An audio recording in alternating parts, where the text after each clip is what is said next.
On today's episode of Titus and Tate, everything you thought you knew about college basketball is wrong. Throw it out. The teams you thought were dead are back. The teams you thought were title contenders actually suck.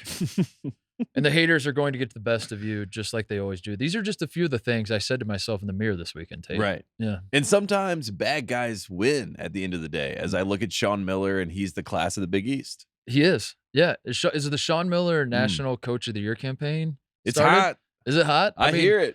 I think Matt Painter might have something to say about it, but he's got to be throwing his hat in the ring there. But he's got the National Player of the Year. That hurts. Jack Nungy? Or no, I'm talking about Painter. Okay. Kentucky saved their season in Knoxville on Saturday, by the way. Yes. Cal took the phones away. Yeah. He took the phones away, and it worked. It's a desperate times call for desperate measures. One of the funniest results in college basketball all season is a Kentucky team that is dead, completely lifeless, goes into Tennessee, a team that I have believed looks the part all season. Right. They did not on this day. Kentucky has saved their season with no Xavier Wheeler. And the season is going to continue to be hilarious because what happens when Xavier Wheeler comes back? I don't know. We'll see. We'll see. UConn lost their 4th and 5th games to St. John's, to Jim St. John's team, Tate. You said hit the panic button on UConn. Maybe we'll talk about that a little more. Are we hitting it twice now? I think I am. Are we hitting it harder? I'm just making sure they saw it the first time. I'm slapping at it again. Purdue, once again, looks very, very beatable. And once again, still wins the game at Michigan State. Make it make sense. Make it make sense. Kansas is in the driver's seat in the Big 12. Last-second win over Iowa State. This Kansas team continues to be hilarious, and I mean that in an affectionate way. I do like Kansas, but they enjoy playing with their food a little bit, as we'll say. And they're in Manhattan. They're playing Kansas State today. Tonight. So, yeah. So what else is there? Do you know how to talk to your kids about the possibility of Clemson winning the ACC? Tate, is this real? Is this happening? It's right in front of our face. Oh Brad my Brown God. now is a respected coach in the ACC. Some saying the face of the ACC this season. So that's exciting. But yeah, I can't explain it. Also, speaking of panic button, Arizona panic button. Where are we at there? Maybe we'll talk about that a little bit. Kerr Kriisa, is he alive? And I'm going to see. I'm going to do this today. I'm going to see how long I can go this show without mentioning Charleston being ranked 18. Damn it! I just did it. Right. Damn. I'm more upset about Florida Atlantic. And guess what? NC State fans, I'm upset for you. I'm going to argue NC State is getting disrespected more than anyone in the country right now. The College of Charleston owns my brain, and I can't. You can't think about anything else. I'm going to do my best to not let it rattle me today. All that coming up, but first, Woody Durham.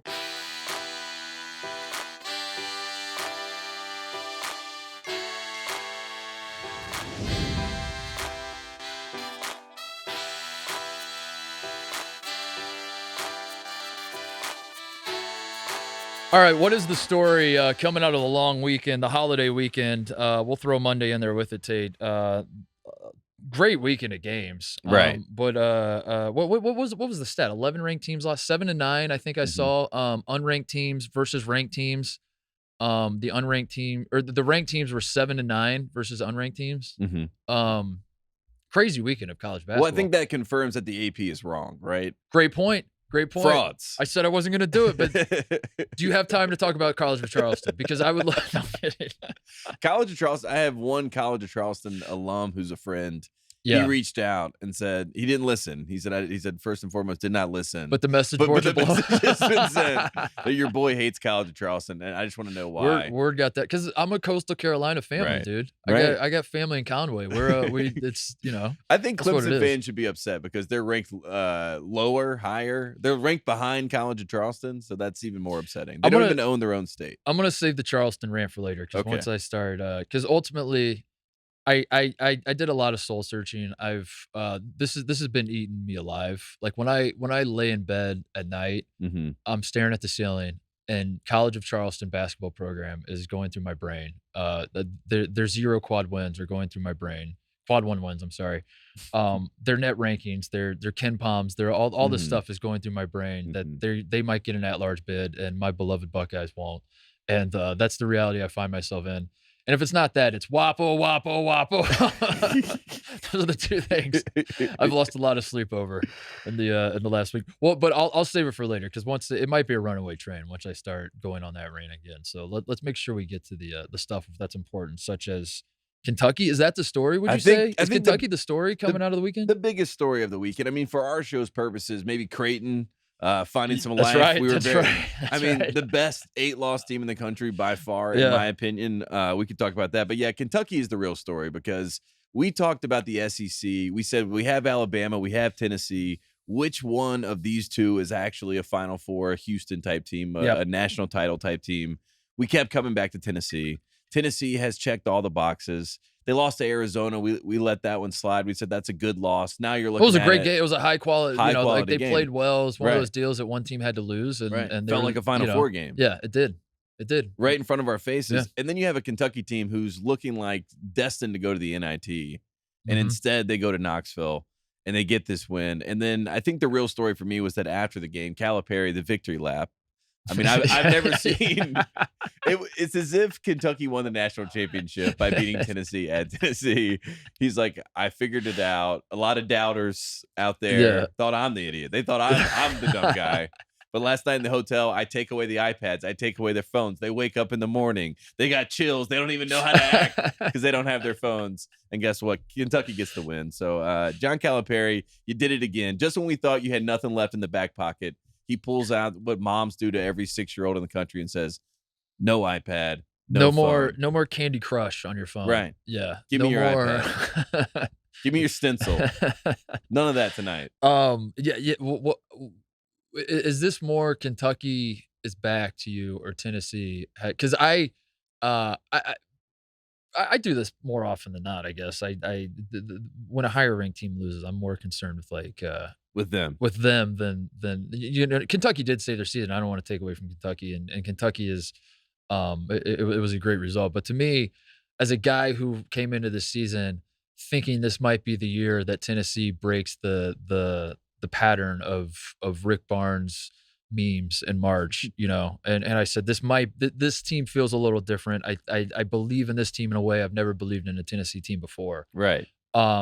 This was the nightmare scenario. This was I've said this on the show 100 times this year. I will continue to say it. I will never ever at any point in time worry about Tennessee's defense this season. And no, they could play Alabama and Alabama could hit 33s on them and score 150 points, and I will still continue to be like, Tennessee's defense is going to be fine. I trust Tennessee's defense. Nothing will make me not trust Tennessee's defense in March.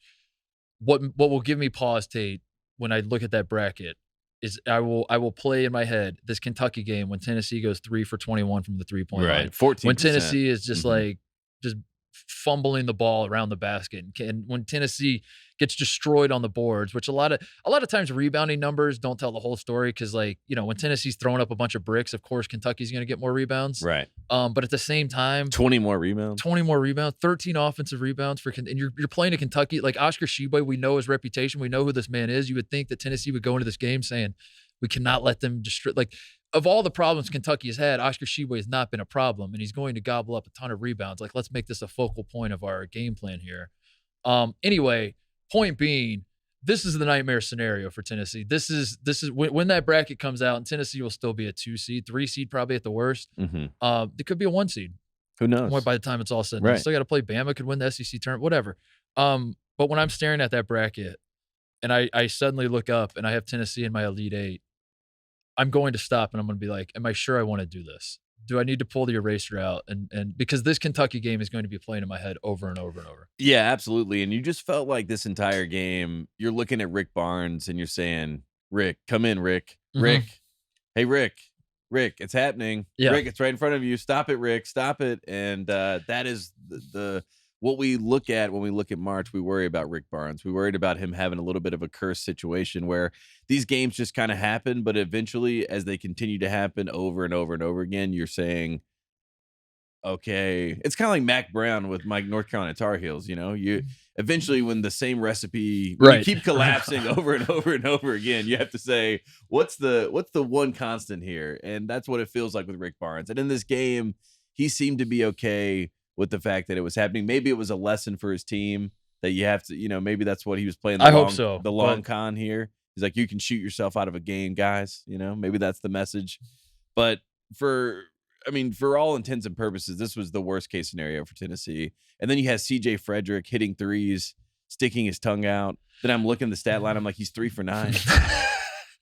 You know, like that hurts. That hurts when you have a guy who's 3 for 9 sticking his tongue at you right on your home court. Right, that's tough. Right, that means that you can't do anything. That you're shooting probably 14%. The Kentucky part of this is hilarious because how could you not be pumped up if you're a Kentucky fan? How could you not say, like, finally we still the lineup that Kentucky fans have been wanting to see with Reeves and Frederick and Toppin and Wallace and Sheboy that they've been clamoring for all season, but Calipari's had his hands tied because Xavier Wheeler led the nation in assists is the point guard. He's the point guard. He's your point guard. He was doing a great job leading from the bench, I will say. Xavier Wheeler was being a great teammate. Because if I were him and the team started winning this game without me, I might feel some type of way. Shook. I'm gonna have my arms crossed. But that's why this is hilarious because Xavier Wheeler is coming back and he is going to start and he's going to and he's not a bad player, but at the same time he's not a good player, but he's not a bad, and that's that's what makes it so confounding is that he's not bad. Kentucky fans listening are like, yes, he is. They're screaming, yes, he is. Yes, he is. But then I'd be like, I don't know, man. You got to watch some of these other teams around the country if you want to see a truly bad point guard, Yeah. But at the same time, like the results kind of do. I'm scared to say that Kentucky's better without him because I don't want to get aggregated again. I don't want that headline out there. I'm not ready for that. I learned my lesson with Sky Clark. Although I think people might like that if you put that out there. For the Kentucky fans, they might like the aggregation. That's a good point, and I'm right about Sky Clark, by the way. I was right about that, and I continue to be right. I mean, look how much fun Illinois is having. Yeah, they're having a great time. Right. Matthew Meyer and Underwood. I was watching the Minnesota game yesterday. They're just chumming up on this. Yeah, Dane Danger's the story. He is. He might be second team All Big Ten in my book. You know what? I'm going to do it. All right, say it. Kentucky's better without Xavier Wheeler. Aggregate him. They're better without him. Run with it. They are a better team. The offense looks a little more fluid. They have like 19 turnovers. Yeah, 19 turnovers. That's what I wouldn't say like you come away and you're saying we solved the riddle as Calipari seemed to act after the game, Like but that's what makes it. That's the funniest part. Is like that's the best part. The attitude is like, oh, thank God we don't suck anymore. Now now we're back to being a Final Four caliber team. I'm like, oh, okay. He's like national title or bust. Yeah. All right. Just take the phones away. Yeah, I think that's the big secret. They had a players only meeting too. I saw, which we love those. They always work. They always work until they don't. In the case of Ohio, I saw Ohio State had a players only meeting, and I don't want to talk about it. Don't talk about it. I don't want to talk about it. I want to talk about it. The Bubble Boys are coming from my Buckeyes. Are they really? Yeah. What Bubble Boys specifically? Is Mike it Palm? DeCourcy. Oh, it's DeCourcy. It's coming from inside the house. It's coming from inside the Fox family. I've fought all these men on the front lines of the bubble, and DeCourcy was one of the hardest ones to crack. He does not back down. First In fact, four out. He doubles down. First four out. First four out today. And listen, man, we lost to Minnesota at home, but this is what I mean when the call is coming from inside the house, Tate. Not only is it Mike DeCourcy, not only is it's CBB on Fox that's putting out Mike DeCourcy's having the Buckeyes first four out. We did lose to Minnesota at home. I'm not saying we did not. That is a thing that happened. I watched it. But, however, this was sabotaged by my own network, by my own employer, by Fox themselves, Tate, doing the all-access broadcast. I saw this. I watched this. And the Buckeyes are playing like garbage. And you know that Chris Holtman in the back of his mind is like, I need to mother these guys and get them back. But at the same time, I'm on live television, and I can't do that. And he was rattled and he was shook. And for Fox to not only like that should be a Fox loss. That's not a Minnesota loss. That's Fox. Like I think I'm putting Fox on the bubble. I'm putting us on the bubble. I'll put us on the. It's a family. Yeah, the Fox family's on the bubble. In Ohio, first four out, Fox family.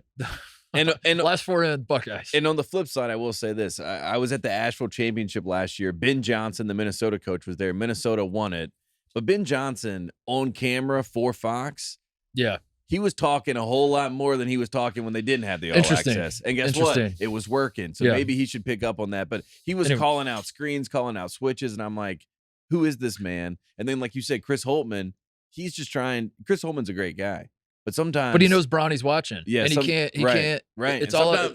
it's going. The brand play is going through your head as you're trying to coach a basketball team, right? And that's not fair. And it's unfortunate that it came to this. But I just think America should take that into account. These bubble boys when they're also Zach Edey. What's going on? He's not 100%. Great point. That counts. Great point. Also, who's the best 7-loss team in the country? Ohio State. What happens? Find me a better team. What happens when we lose again and we have the same amount of losses as Creighton? Then the real debate starts. Well, then it's a toss-up. We'll move past it. I brought that up, though, because we were talking about the players-only meetings. Right. Players-only meeting always work, except in the case of Ohio State, it does not seem to be working. But Kentucky's back is the point. That's the ultimate point, is Kentucky is I think you have to start talking about number 9 in Lexington now. I think now that we've gone on the road and we've knocked off the top 5 team, I don't know, man. I think we're back. I think and Coach Cal went straight from that win to the Hoop Hall to Springfield, Massachusetts, according to our friends of the program, Boots on the Ground. So then he was in the building at the Mecca where basketball was created. What was he there for? Just trying to. I mean, they had a little showcase this weekend, like Montverde and all these, like Cooper Flag, high school, and the boys were all playing this weekend because that's what we watch now. We watch these high schoolers at the high school showcase. But Cal was there in the building, kissing babies, saying, "Did you see what I just did?" I love the idea of him just going to like pray at a shrine in the Basketball Hall of Fame. Of course. For good vibes for a season moving forward. He's like just saying thank you to the basketball gods. So he's like, I can make a quick trip to Springfield to get this out of the way. Can we talk about Purdue a little bit? Yeah, please. Purdue beats Michigan State yesterday in a rare Monday afternoon game because of the holiday. And a game, as I said at the top, that Purdue looked very beatable. If you are someone, I do not believe this, but a lot of people do, Tate, that Purdue is a one-man team. If you are someone who believes that Purdue is a one-man team, that Purdue is Zach Edey and a bunch of bums that could be interchanged by, 11 guys on any other team, just grab 11 guys off the street and throw them a Zach Edey, and you're going to have a top 5 team. If you're someone who believes that, this was your Super Bowl. This Michigan State game was a game you will be. If you're someone like me who's like, nah, these other dudes on Purdue can play a little bit, and they bring stuff to the table, and they're very important to the success of Purdue. You're going to forget about this game. I mean, I should say Fletcher Lawyer down the stretch was awesome. He did make some great plays down the stretch, but he was bad throughout this game. Yeah, he was also in a brother redemption game for his brother Foster. So he was playing like a game within a game. There was a certain that's why I felt like had the confidence in this game, but it was all Edey. 32-17. It was all Edey. Our boy Ethan Morton, we say that he either does everything or does nothing. This was a do nothing. This was a do nothing game. Yeah, this is a tough one. Braden Smith had a bad one too. He was the stinger. But that's a freshman on the road. Yeah, at the Breslin Center for the first time. It's tough. But yeah, Edey with 32 and 17, and miraculously, this is becoming the talk in the Big Ten. Tate, I'm gonna draw some attention to this for you. 0 fouls in 36 minutes for Zach Edey in a game that he should have got a flagrant foul called him for the hook and hold on Sissoko. Some people were saying he should have gotten thrown out. And by those people, I mean Michigan State fans. Like, throw this man out. Throw this man out. Zach Edey is somehow what is he averaging? Like he's averaging less than 2 fouls a game as a 7'4", 300-pound man in the Big Ten. Who does go to block pretty much every shot that's around him. Like he is swatting. I mean, he does a great job of 2 hands up and just like kind of just like moseying around. Yeah. But at a certain point, he does come down for the swats, and they're not getting called. Listen, this man gets fouled every time down the floor. I understand that. He's got that Shaq situation where it's impossible to ref him because the saying when Shaq was playing was that he gets fouled and he also fouls on every single possession, and you just kind of have to blow the whistle and make it up as you go. I guess what's interesting to Big Ten fans that aren't from West Lafayette, Tate, they're saying to themselves, where is the he fouls part of this equation? Right. Why is it that? Right. It seems to be pretty one way. And he seems to be hitting us. He's throwing us down. He's getting mad. He's getting angry. He averages 1 point. I just had it. Where did it go? He averages this year. He's averaging 1.6 fouls a game. Come on, in 32 minutes a game. Come on now. Yeah. So we're saying we're just projecting ahead. Once we get to, let's say, the second round of the NCAA tournament, Zach Edey comes into a game. They're playing whoever. They're playing Richmond. I'll say it. They're playing North Carolina. They're playing 1-8 game. All right, here we go. They're playing North Carolina. 1-8 matchup. Zach Edey has 2 fouls before the under 16 timeout. Zach Edey reaches over Armando Bacot to grab rebounds, and that's not a Big Ten ref crew, so they're like SEC sir, refs. They're like, sir, that's a foul. Zach Edey's like, and then what? He looks technical. And then everyone's like, wait a second. And now, Caleb First is out there and he's trying to get buckets, and Brandon Newman's trying to get buckets, and Zach Edey's on the bench. Yeah. And Purdue's down 17. And everyone's like, wow, the Big Ten sucks. This feels very realistic. This picture you're painting. No, I don't. That's what it's. The onus is on the Big Ten officials to make sure that he's ready and that Purdue is ready for these types of moments. All I'm asking, I'm going to do the same thing. This got me in trouble last time when I was talking about Purdue's guards, and I was just telling Purdue fans are smart. They are. They're smart people. They're perhaps too smart. Those engineering nerds up in West Lafayette, like they know ball too. Like these are smart folks. Ball. Okay. Yeah. The last time I tried to help out Purdue fans and just like explain to them that a national title or bust mentality is stupid, I was saying just picture that there's another team in college basketball that everyone is saying is a national title caliber team that starts 2 freshmen that can disappear at guard that are not NBA players, right? That can disappear for stretches. That this team plays through their big man. They almost exclusively. If he's not dominating, they look like a completely different team. Imagine they're wearing any other jerseys, Purdue fans. You guys are smart basketball people. You would look at that team and you'd be like, great team. Could probably win the Big Ten, but like, are we sure that they are a team that we should say is going to win the national championship? Right. I'm going to do a similar thing with Zach Edey and the fouls, because I think if you're a Purdue fan, you're like, he doesn't foul. Like, why or what? You just want him to blow the whistle and call fouls? You're smart, Purdue people. You're smart. Come on. We know what's going on. No, like you shouldn't like feel bad about what's happening. Like take the calls you're getting and all that. But like at the same time, I mean, this man literally had a flagrant foul, as clear as day. Right. Some people gets called for dirty. 0 fouls. Yeah, you're right. And that was a foul on Sissoko, right? I mean, that wasn't even a foul on him. The big one. It was a foul on Sissoko. That's what I'm saying. So when you look at the video evidence, it's right there in front of you. So I'm not trying to. You said it exactly, Tate. I'm not trying to take wins away. I'm not trying to say Purdue didn't deserve this win. I'm not trying to say that Purdue didn't deserve the win in Columbus when Zed Key got hurt trying to guard Edey, and then Edey also got called for 1 foul throughout the entire game, and somehow this keeps happening. I'm not trying to take this away from Purdue, as much as it might sound like I am. I'm saying what you're saying about the NCAA tournament. What happens when the whistle goes? Like, because the teams that you believe in March are the teams that have plan Bs. Right. Purdue, I think it's fair to say, I like the other guys on the team. I think they're going to be pretty good ball players. Like Smith and Lawyer especially, they're going to be awesome. I think so. In a few years. Yep. They can be awesome in flashes right now. Junior year, it's going to be great. They're going to be awesome. Right. I like the role players on this team. But I think at this point in the season, it's fair to say Purdue has 0 plan B. I think it's fair to say that if Zach Edey rolls his ankle, if Zach Edey has an Armando Bacot at Virginia, rolls his ankle and is out for the game, the live betting, I would love to see that. I would love to see the live line of a Purdue basketball game where they're favored by like 7, and then Edey rolls his ankle and it says he's not going to return, and then just watch what the spread just like flips the Purdue plus 15. Like right. That's all we're saying. And I guess as you're forecasting for March, if you're counting on this man not ever getting called for fouls, I don't know. That's a gamble. I don't know if I can get there, because I'm watching these games. It's physical as shit. It's Big Ten basketball, and somehow you look at the box score and you're like, the 7'4" guy that weighs 300 pounds.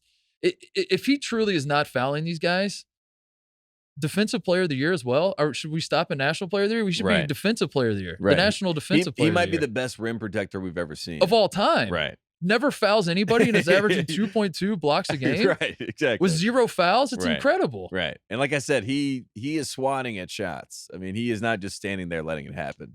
He's active.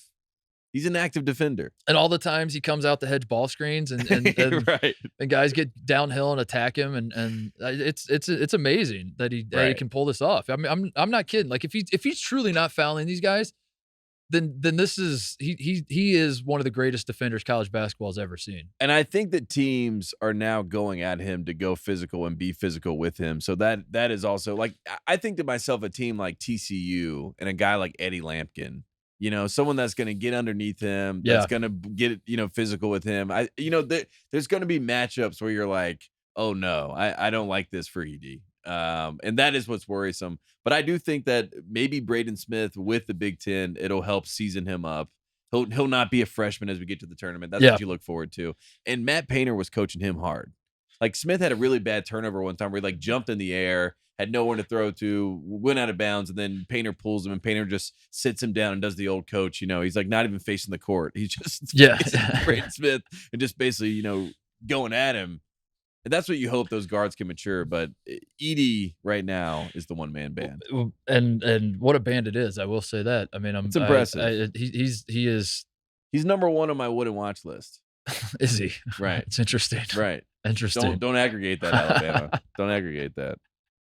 It's your Brandon Miller love is aging pretty well, I will say. Thank you. I will say. I appreciate that. I literally laughed right in your face when you said A lot of people Miller. laughed. Yeah. A lot of people laughed. I did. I'll own it. But it's I like Alabama's team. I somehow have fallen in love with Alabama's team, but I don't want to get my hopes up because again, they're freshmen. I think my frustration with Edey is probably what you just said, that he's already won the Wooden Award, and in a year when we got Wooden Award, when I got my vote back, which I think I always had it.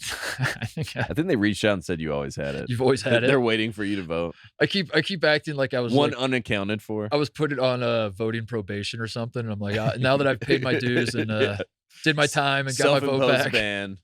Yeah. It wasn't in the right headspace during COVID. I did a Bill Self ban where it's like I did nothing wrong, but at the same time, I'm gonna sit this one out. I'm gonna step away for a second. And then you get a vote, and we're excited to have Wooden Award votes this year, right? And then Zach Edey's like, I'm gonna remove all excitement from this race. It's over. I might zag. I might zag. You might zag? Zag. When everyone else is zagging. I'm going to zag. Okay. Are you saying zag? I'm not saying that I'm going to vote for Drew Timme. I'm not saying that either. But I might zag. You just got to figure out how. I just got to figure out how. I just got to build my argument. So yeah. Give me a couple months. I'm going to build my argument. The follow-up question is, all right, if not Zach Edey, then who? And you're like, haven't thought that through yet. Give me some time. Give me some time. Nunji? No, Purdue fans are going to take everything I just said and throw it back in my face. Aggregate. And call me a hater, and right. I'm going to say, how much money do you donate to your university, you son of a bitch? Because I'm out here donating, but at the same time, like I'm not. It comes from a place of love, Tate. Like we're trying to forecast. I do think if Purdue's going to win a national championship, you're going to have to, foul trouble or otherwise, you're going to have one game where Zach Edey is not going to give you 25 points and 15 rebounds. Like right. Zach Edey's going to have a bad game, whether it's foul trouble, whether it's like some teams like enough is enough. We are doubling him literally every time he touches the ball, and we're going to give guys. Ohio State kind of went with that strategy. Mm-hmm. We're just going to double him and give Purdue wide open threes all game, and then Purdue start hitting them. Maybe that's going to whatever. You're going to need a game from these other dudes, and I think it's fair to question how good, because. I don't know, man. They've shown it in flashes. During the PK 85, they were awesome, but it's been an up and down thing, and I don't know. Purdue is positioning themselves to just going all in on Edey, which is, as I've said, it's fine. He's the best player in the country. He's inevitable. He is dominant in a way that is like it's. I can't tell you how many people are fans of teams that Purdue has been playing this year that don't really follow college basketball. They just kind of like watch their team every few games. Like this, I have a few Michigan State buddies that like have not, they know who Zach Edey is. They're not stupid, whatever. But they were texting me yesterday. They're just like, what is this guy? Who is this guy? What's going on here? Right. I'm like, yeah, he's been doing this all year. And he's going to continue to do it. Yeah, he is Yao Ming. I don't know. They're a fascinating team because they are unique, and we're going to continue to talk about them a lot because it is a confounding thing. Like to have a team be so reliant on one guy, to have that one guy be a big dude, to have two freshman guards like that. It just, if they win a national title, they will completely break my brain. My brain, yeah. They will break my brain. They will completely break like everything that is supposed to be true about college basketball. But it will weirdly revert back to the old way of viewing basketball, which is like the bigs win at the end of the day. And the fact that Zach Edey can do that and dominate a game and dictate a game. Shout out Tyson Walker, by the way. Michigan State was balling, man. 30 points. He was awesome. He was. He did get a last shot. He got a last look, but I felt like he was out of heat at that point, and that was a tough. Well, he shot. was cold. It was. He was sitting on the bench after 12 timeouts and 21 minutes for the last 2 seconds of that game. He should have got on. In retrospect, you can do that over. If I'm Tyson Walker, I would have spent that whole time just on an exercise bike, keeping the legs warm. Right. Or just can guys? Here's a question I never thought about. During timeouts, can guys get shots up? What about that idea? That'd be great. Who's the first coach that's going to try that? That a guy's Nate Oates. Yeah. Nate Oates calls a timeout. Brandon Miller starts 0 for 6. Yeah, he's crossing he calls a timeout, and Nate Oates is like, Brandon, just stay out there and put shots up as I talk to the boys. Right. And I quickly wanted to shout out on the last shot from Walker, Ethan Morton, great closeout. I said he did nothing in this game. He did do something. He did close out. Great closeout. Great contest on that last shot. He does the stuff that doesn't show up in the box score. Right. What other games you want to talk about? I mean, should we just mention and talk about Sean Miller just from Yeah, let's do it. All right, let's talk about Xavier, because Xavier, I mean, you like some of these players, I mean, they're talented. I like their front court. Sean Miller is the best coach in the Big East. That's what I'm realizing. That's what's right in front of my face. There's a lot of good coaches in the Big East. I think Thad Matta is one of those guys in the conversation as well. Thank you, Tate. But in my face, right in front of me, I am looking at Sean Miller, and I'm saying, how in this world is this man on top of the world again? We saw Xavier not even a year ago in the Big East tournament. Yeah. It was a bit of chaos there. It was like assistant coaches trying to get other jobs, coaching and fake coaching and things like that. And now Sean Miller's got them all in line. He's got it all figured out. He's got a great home court advantage. He's got a great schedule, which, that's a little bit of coaching too, that things work out that way sometimes. I don't know. It's blowing my brain. I'm going to explain I said that Zach Edey could break my brain if he wins a national championship solo dolo. Sean Miller being the best coach in the Big East and winning the Big East in his first year is breaking my brain. Okay, a couple things.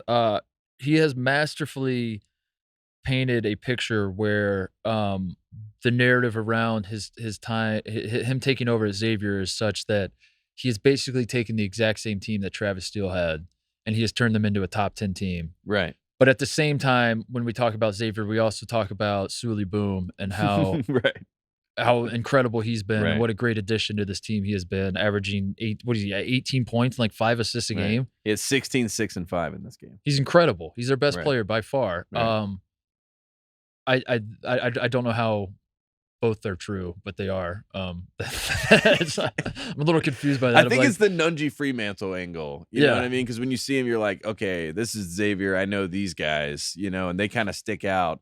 But like you said, Sully Boom and Adam Kunkel, I mean, those are the two guys. They have the guard play that makes it work. And they played against a Marquette team that I really like. I really like this Marquette team. That was a nice, gritty win. So I will pour a little cold water on the Xavier hype, because I guess that's my role now. Is I'm a hater. That's just what I do. I guess fans get excited about their teams, and then I step in and I say, you actually suck, and then everyone gets mad at me for pointing out reality. So I guess people want me to just sit down here and say, everybody's going to win it. This participation trophy-ass generation we have, Tate. Everyone just wants me to sit down and be like, yeah, you all are going to win a national title. You all are great. Right. Yeah. Yeah. I mean, it's worked for Dickie V, so. Unless you're Arizona. It's not like Arizona and they don't like him. Maybe that's what I should do, though, is that I have my bracketology. I have 156 teams in the tournament this year. Congratulations to all of you. And you all are champions. But no, am I here with the transformation committee? What's going on? Here's what gives me pause about Xavier is that, and again, not a hater, not a hater, just a realist, just pointing out some facts. Number 8's too high. Number 8 feels a little high. They're number 18 to me. The schedule that Xavier has, I'm not saying it's easy. I'm not saying they've not beaten good teams. This is not what I'm doing. I'm just saying it might be a little bit of a mirage if you really sort out what's going on here with Xavier. That number 8 feels a little high, because here are the Xavier games away from home. Here's your rundown. Outside the Cintas Center, the games that Xavier has played. Win over Florida and Portland. They win 90-83. They lose to Duke in Portland. They lose to Gonzaga in Portland. They beat Cincinnati by 3 at Cincinnati in the crosstown shootout. Throughout the record book, Cincinnati's not a great team, but it's a rivalry game, so I don't care that the game is close. It always is. It's always a fight, whatever. They played at Georgetown. They won 102-89. W there. Win at St. John's. by 5, win at Villanova by 8. That's it. Those are the only games that Xavier's played outside the Cintas Center. In my bracketology, I would say Florida is the only win they have. Florida is the only team that has a prayer at making the NCAA tournament out of all those, of the teams that they beat. Right. They have one win over a team outside the Cintas Center. The Big East schedule now, Tate. They've already beaten Marquette. They've already beaten Creighton. They've already beaten UConn. I think they played Seton Hall, right? Did they beat Seton Hall at home? Yes, they did. All of these games that they've played, the top 5 in the Big East outside of Xavier. So Xavier's obviously at the top. Then it's Providence, Marquette, Creighton, UConn, Seton Hall. All 5 of those teams, they play at home first. Then they play on the road. So they get the W. They make you feel like they are better than UConn. They are better than Marquette. They are better than. But then they still have to go on the road to play all of these teams. So I'm not saying Xavier's a fraud. I'm saying if you're a betting man, they front loaded. It might be wise to anticipate Xavier falling off a little bit down the stretch. Is all I'm saying. Very front loaded schedule, very favorable in that way. And in a situation like this, when you have a new coach, it's genius. It's because the vibes are at an all time. At an all-time high in Xavier right now. Everyone's feeling great. Everyone's. That's all I'm saying. Is just like let's wait and see a little bit. All I'm saying is that Sean Miller has locked up image makeover of the year. Absolutely. I mean, with that I agree. I agree. And I've never seen anything like it, because when they're showing these games and you're watching these games, like I'm watching the Marquette game on Sunday. And of course, they're talking about Shaka and how, he's got this team bought in. Marquette's a really fun team. They're in KenPom. They're like top 20 defensively and offensively. They're one of those tournament teams that you got to look out for. And in this game, if they play at a neutral site, maybe Marquette wins. That 4-point difference. Yeah, because that's what kind of concerns. I don't mean to say that it's a double-edged sword, because I'm in a lot of ways, like complimenting Xavier in the Cintas Center, because that place is bonkers. Have you ever been to a game there? No, but it looks it's insane. incredible. Right. It's incredible. But at the same time, it can give you, like I've talked about with these SEC teams, like it gives you like a false sense of how good the team is when you have that energy behind you and that fan base. It's a tough place to play, man. And credit to them, man. That's part of winning a Big East Big East title is obviously defending your home court. So like I don't mean to if anyone's getting the wrong idea of what I'm trying to say here, I'm not. Just simply like they're gonna have to play on the future road as we get ahead. They're gonna have to put the best teams on the road coming up. As you look up in mid-January and you say, "Oh my God, is Xavier national title contender?" I'm saying maybe. I'm saying maybe. I would like to see them play those top Big East teams on the road first. I would like to see what happens there before I get too carried away with this. But at the same time, they've been incredible. And it's a fun story. And Sean Miller is image maker of the year. Yeah, he's got it locked down. And speaking of other teams in the Big East that are what we thought national title contenders, can we talk about UConn? I mean, what in the hell is happening? I'm I mean, panicking. Right, me too. I'm panicking. It's a Hurley problem. Yeah. I'm looking at Hurley and I'm like, Hurley, let's lock in. Let's get the defensive. What happened to the defensive identity of this team? Feels like we all got excited about being the number 1 team in the country and getting our shots. They've lost the edge. Yeah, they've lost the edge. The offense is a mess. Jordan Hawkins, what do you have, like 31 in this game? Like he was great, but worst game of Andre Jackson's career. I love that kid. I want to love him so much, right. But they have no facility. Tristan Newton, I don't want to rag on the kid too much, but like part of what made UConn so good out of the gate was the surprises, like a Tristan Newton and Calcaterra and Klingon, and like these dudes that you were hoping you could get a little bit from suddenly are incredible. Caravan, like all these guys that you weren't sure what you were getting, and they're playing out of their minds. It feels like all of them across the board have fallen off a little bit, and I'm officially worried because it's not a blip, Tate, at this point. Because I think if you're a UConn fan, if you're a UConn optimist, you said they lost. It was scheduled losses. We talked about it. It was like 3 tough teams on the road. Were the games they lost. That's not cause for concern. But losing to St. John's at home, woof. And I will say, we're St. John's guys because I'm watching my boy Dylan Adewusu in this game. I'm like, I love this man. We saw his first start. But one thing about being a St. John's guy is if you're truly a St. John's guy, then you understand that this team sucks. And Mike understand, like that's part of the St. John's basketball experience, I think, is like watching the team and being like, we should be better. St. John's, St. John's is due one of these games. Like Joel Sariano was great in this game. So they were due one of these games, one of these performances. The one little wrinkle that I saw at the end of this game when it was kind of getting out of hand was Hurley ended up putting Sonogo and Klingon out there together as if he was tinkering. And it goes back to, or is he desperate? Right. Yeah. One or the other. He's tinkering or desperate. But at the same time, it goes back to what we talked about in the last show with them, which is they have all this talent. I love the depth. But if the depth can't play together and you can't figure out the roles and guys are hot and cold and yada, yada, yada, that is worrisome. And at the end of the day, no matter what, they still need to be able to play defense. And that was something that I thought they could hang their hat on, and it has not been the case. And they have to go back to the drawing board. I'm officially worried about my Huskies. I'm worried about them. It's sad, but it was great for the Johnnies Johnnies because it was such a fun. They were such a fun story at the first month or two of the season. It was such a fun ride. Like in the country. I mean, what a fall! If I remember right, we were entertaining the idea of not really, but I mean, you start forecasting. You're like, if UConn is head and shoulders above everyone else in the Big East, like I don't want to say it, but could they go on a FINA team? Right. Right. If they're beating everybody they're playing by 20, I mean, for God's sakes, they were blowing people out. I wasn't ready to start the conversation. I was ready to figure out entertain the conversation. I was ready to figure out when I was going to start the conversation. Right. So I was looking at the schedule. I was like, all right, if they can get past this part of the schedule, then maybe we start talking about it. Maybe. I don't know. We'll see. Now that can they beat a team? Can they beat anybody? Can they beat anybody is the big question. And it seems like it's all just kind of gotten in their face. And they were better as the underdog. Then they got hunted, and they're not having fun anymore. So hopefully, now that they've kind of fallen back a little bit, they'll get it together. Tristan Newton, 0 points in this game. One assist. Yeah, tough. I don't know how we fix this. I don't know. I mean, like I get like.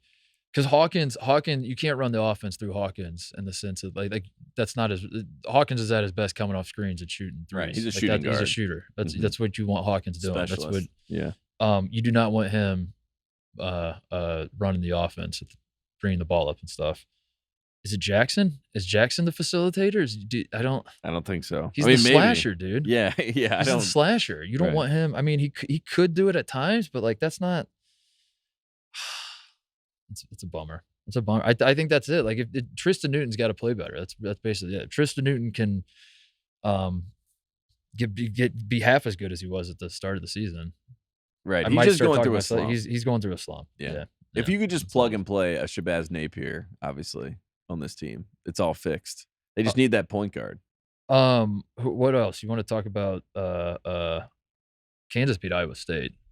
I mean, that was probably one of the better games of the weekend, too. That was a great game. Yeah. Back and forth. All Iowa State is good. Very good. Yeah. Right. Very, very good. They got Texas tonight, right? Mm-hmm. The top 4 teams in the Big 12 are all playing each other because Kansas State got whooped at TCU, by the way, right. Which we pointed out on the show. They were practicing. It was at TCU, but they were practicing for tonight the security in case they beat if they beat Kansas. The security was practicing the court storming and how to handle it and all that sort of thing. I told you that's not what you do. It's not how you handle it. And then they go to TCU and get their ass whooped. Interesting. I was excited to see TCU. Yeah, I was excited to see TCU play that well, especially at home. That was good, especially coming off the national championship and the Texas game. Right. I wanted TCU to kind of find their footing. I was happy to see Sonny Dykes at the game because I feel like if that was me, I would just gone into hiding. I would have gone. Right. I would have jumped on the Kingsbury plane to Thailand, which is very fair. I would have worn a brown paper bag to the game and said, "I'm not famous anymore."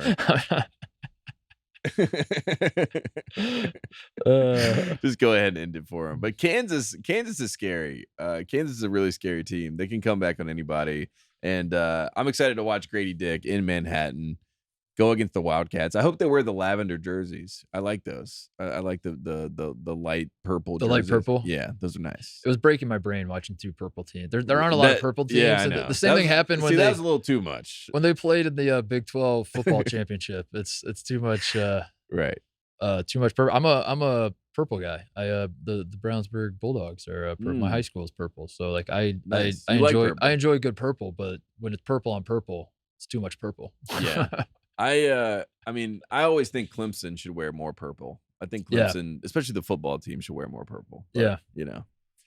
Kansas, I don't love Kansas's half court offense at times. I don't love Kansas is frustrating at times because they have that's so what much talent. Yeah. There's Kansas flips back and forth between like free flowing offense, which is great and modern, to like, do these guys have any idea what the hell they're even doing out there? Are they just like driving and kicking to death? Yeah, I bet NBA scouts love Kansas. Yeah, exactly. They're like, this is the game. Yeah, and when it's working, you're like, see, this is why Bill Self's the best coach in the country, because he just gives his guys freedom and they're out there just making plays. And then when it's like not looking great, you're like,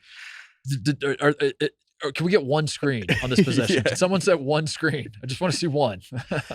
I love KJ Adams, by the way. He's been awesome. Yeah, dude. he's kind of been awesome. He's the secret of Kansas. He's the real star of Kansas. I know we got to talk about Jalen Wilson. We got to talk about Grady Dick because they're the scorers, but I think KJ Adams is the reason that they make sense and they work. He's got like he's become a different player since early December on. He's really coming around, man. At 15-6 against Iowa State. He's been great. Yeah. And Kansas is going to win games with their defense ultimately. At the end of the day, like that's how they're gonna win. And DeJuan Harris and McCullers are great. I do like the Kansas team, just like you said. They're hilarious because they just come back on anyone. And they yeah, it's just a very like laissez, like apathy that comes with them. Yeah, you know, at times, and then sometimes they lock in. And you're like, these guys, they die for this. Yeah, this is like this is what their heart beats for. One last thing on Kansas: play MJ Rice. Put MJ Rice in the game. Yeah, what's going on there, dude? He's had back spasms. You know, he also plays the same position as Grady Dick, and you know, obviously they're going to feature the Dick. Yeah. But me personally, I'd feature MJ over Dick, but Kansas says they're going to go Dick. Did you see Grady Dick in a post-game press conference made a he didn't make a Dick joke. Well, it was a Dick, but it wasn't about himself. It was about their D. He was like, we need to damn it, Grady. Like he said something. I wish I should have pulled the clip for the show, but he said something about playing like we love hard D or something like that. Like he said something. Grady. And then he called pause on himself, which makes me think like anytime someone says no pun intended before they say something, they're punning. They're trying to be it's punny. intended because then why didn't you stop yourself? So like he was very quick to like call it on himself. So like but I don't blame him, dude, because that man's probably heard more dick jokes than any basketball player of all time. So more than Andy Dick? Probably not. That's true. Right. Did Andy Dick play basketball though? I hope they're not related. No, but he got arrested this weekend. He did? Yeah. Andy Dick did? Yeah. What did he do this time? LA local news. Yeah. Jim's like, I was doing a Hollywood van. Jim to watch college basketball. He's like Lake Elsinore. Is that Los Angeles? Yeah. Got arrested. Jim's like, I saw it happen. I was on a Hollywood van tour. Giving one. I was just giving a tour. And I was saying, this is where Andy Dick lives. And as we were there, oh my God, he's getting arrested right now. Lights are on. Oh, man. I want to shout out. I know we're not doing shout outs right now, but I want to shout out UCLA for winning 13 in a row. UCLA isn't it? Because here, let's do this discussion. Instead of just doing random shout outs. Where do you draw the line as we look at the AP poll right now? Right. If we're doing tiers. The top, what is the top tier of college basketball right now? Houston at 1, Kansas at 2, Purdue at 3, Bama at 4, UCLA 5, Gonzaga 6, Texas 7, Xavier, Tennessee, Virginia. Where do you draw the line and you say there's a drop off at this point? I draw the line at 6. I think Gonzaga is the last team that you could talk me into winning the national championship. And I'm not saying that I like Gonzaga personally to win the national championship, but I think that's the top tier line. I think it's at 6. And I think UCLA, I'm a big Arizona guy early in the year after I saw their front court. I don't trust their back court. I don't trust Kerr Kriisa.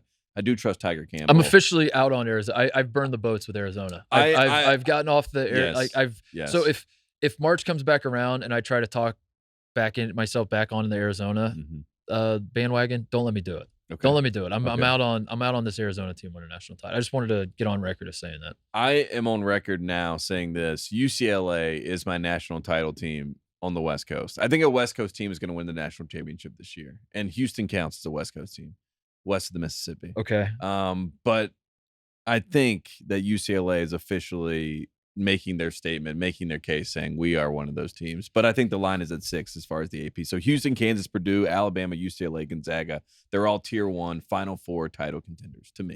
I think I agree with you at 6, but I would flip Gonzaga and Texas. You think Texas could? I don't know. I like Texas more than Gonzaga. Yeah. I think I like Texas long, but then again, like, because it's just Texas. I like Texas. I can't, like I it's the same thing. It happens with Rick Barnes. It's right there in my face. I like it. I see it, and then something in the back of my head says, "Come on now, it's Texas." Yeah, without a real coach. Maybe it's because I watched Texas beat the snot out of Gonzaga. If Mark Few was the coach of Texas, I think Texas could definitely win the national championship. Okay. That's my problem with Texas. I keep waiting for Texas to fall off, and they're not doing it. They're they big one tonight. We'll see. I don't know, but you're maybe right. Maybe ultimately maybe I draw the line at UCLA then. Okay. I'll just keep it simple instead of trying to suss out the difference between Gonzaga and Texas. That's fair. I'll just draw it at 5 because, like, obviously, if I have to talk myself into Texas or Gonzaga, they don't belong because the top 5. Yeah, of course, I could see all those teams win a national title except Purdue. No, I'm kidding. I mean, seriously though, that's kind of how I feel. I think Purdue's in there because they deserve to be, but at the same time, come on. If Purdue has earned the right to be in my tier 1, but at the same time, wink, wink. If college basketball worked like the Premier League, where you had to play every single team home and away, I like Purdue's chances. I like that. You know what I mean? Like over the long haul of one game in Indianapolis in a random, that worries me. That worries me too. Right. It worries me. With SEC officials. I see that the SEC officials are coming. I talked to my dad after the game yesterday, and he said the secret to be. He goes and his most. I want to get him on the show so badly. We gotta have still him. He's still like he's in all seriousness he's recovering and his doctors tell him like not to get too strenuous. Don't get excited. So I don't want to have him on the show because I don't want him to like get going about Zach Edey and get like fired up. Right. And you're like baiting him into it. You're like trolling him into a reaction. Yeah. We don't. Yeah. I don't want to do that. Yeah. But we gotta save that. He's but as most things with him, I can't tell like what's serious and what's not. But he said his way of stopping Zach Edey, if he's running the Big Ten, he's bringing Ted Valentine out of retire. Is Teddy V retired? No, he's not retired. Yeah, he's just calling not games. getting. Yeah, I felt like I've seen him this year. Yeah, right? he's called multiple Carolina games. He said we need Teddy Valentine. That's why we're losing games. Teddy Valentine is on the call. I can't keep up with Teddy V retiring, unretiring. He's but he said we need Teddy V calling a game in Mackey Arena.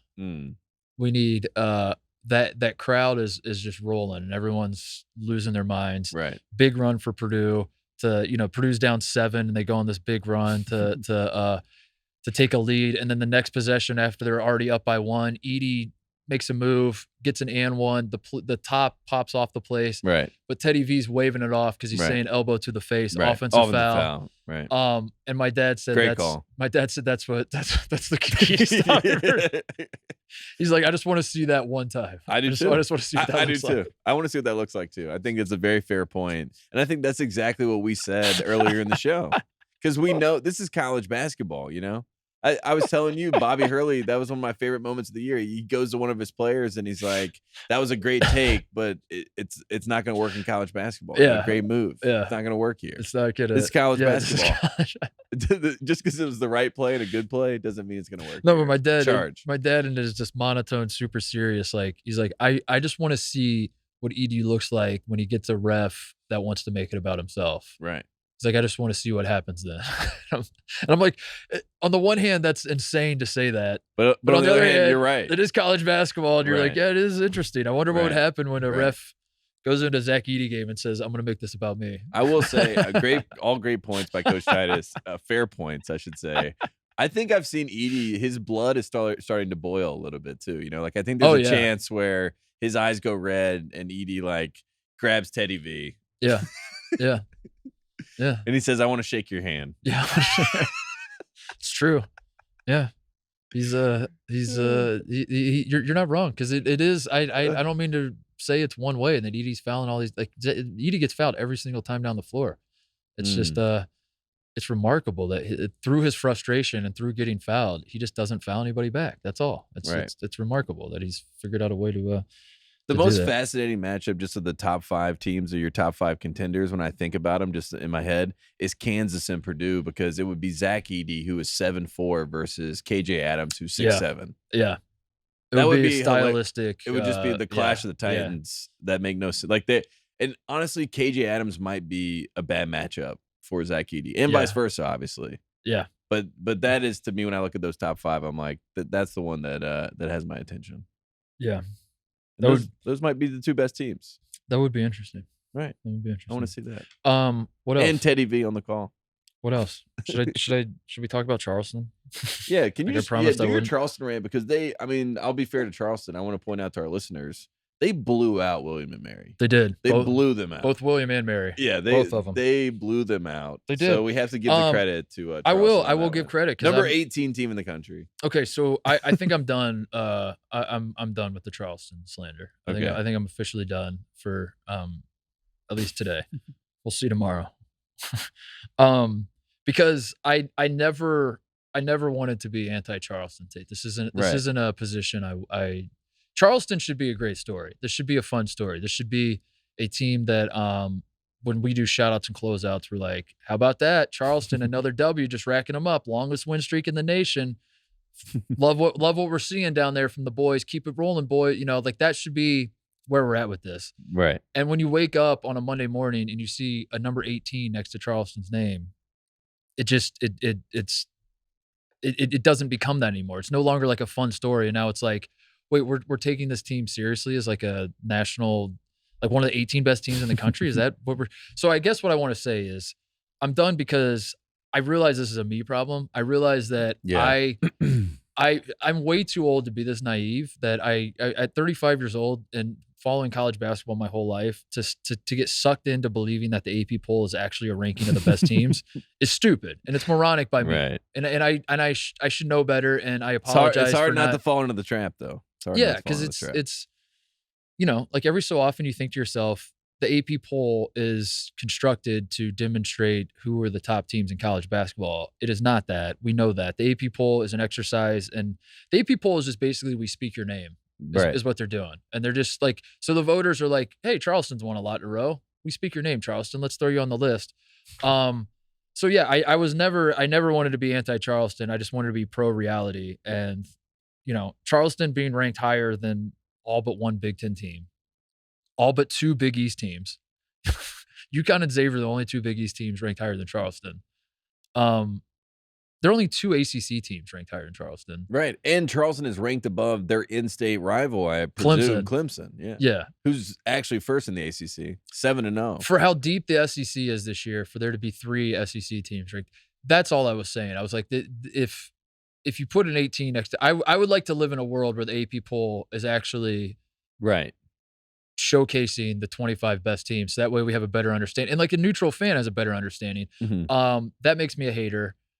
I guess, you know, I guess that makes me a bad guy, just pointing out the reality. It's just hard. It's hard to understand when quad 1 wins and net rankings and KenPoms and algorithms and all that stuff matters, and when it doesn't, Tate. Because I have been told for years that stuff matters and that we should take that into account when trying to figure out who the best teams are. So then I sit down here in front of you and I say, I'm going to take that into account. I'm going to see Charleston, not the 18th best team in the country. And then I guess that makes me a bad guy. So I don't want to shit all over the Charleston. It's not a fun place to be. Because like it is, if you're a Charleston fan, you're like, we're beating the teams in front of us. Right. We're having a fun year. Like, who are you to rain on our parade?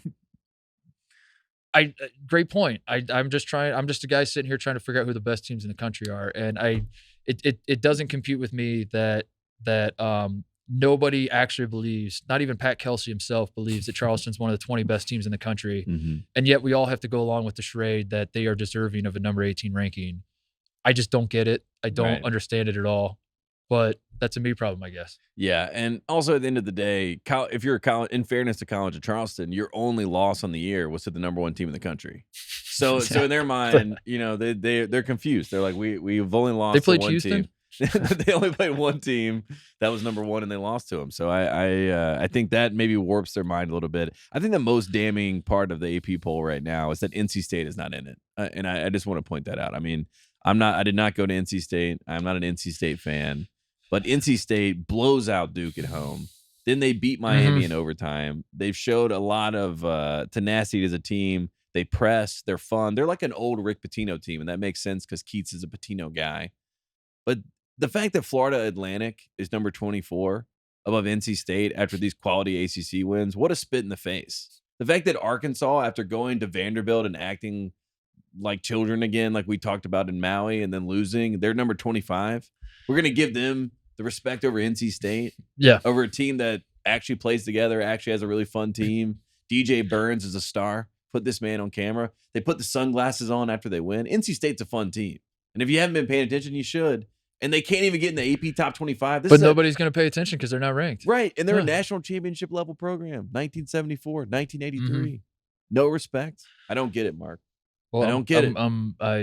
This is our fault for expecting. We expected I more. guess it's ultimately like I guess the reason I got worked up is because these are supposed to be our peers, the people covering college basketball. And dude, if I get put on trial for a crime I didn't commit, Tate, and the judge says we're gonna put your fate in the hands of a jury of your your peers, so let's bring out some AP voters. Oh no. No, I'm screwed. Right. I'm taking off running right then and there. Right. Right. And that's what gives me pause. It's just like pull up the Ford Bronco. Being lumped into a group. These are my peers, and I look around and I say, we all do the same job. I don't like this. I don't like this world that I'm living in. But whatever. Congrats to Charleston. I'm gonna stop being a hater. I actually did think about it. Like they are consuming all of my brain power. Like thinking about this is like I don't get how a team there's not a single metric that says that they are other than their record. Right. Which is a schedule that they created. And again, I say, like, they're not even blowing out teams, but as you said, they did blow out William and Mary. Right. And they got credit for playing the number 1 team on the road, which they lost that game, but they got a lot of credit for doing that. And that's the funniest part about all of it. I would have felt a lot differently if they were just pacing everybody by 20 every night they go out.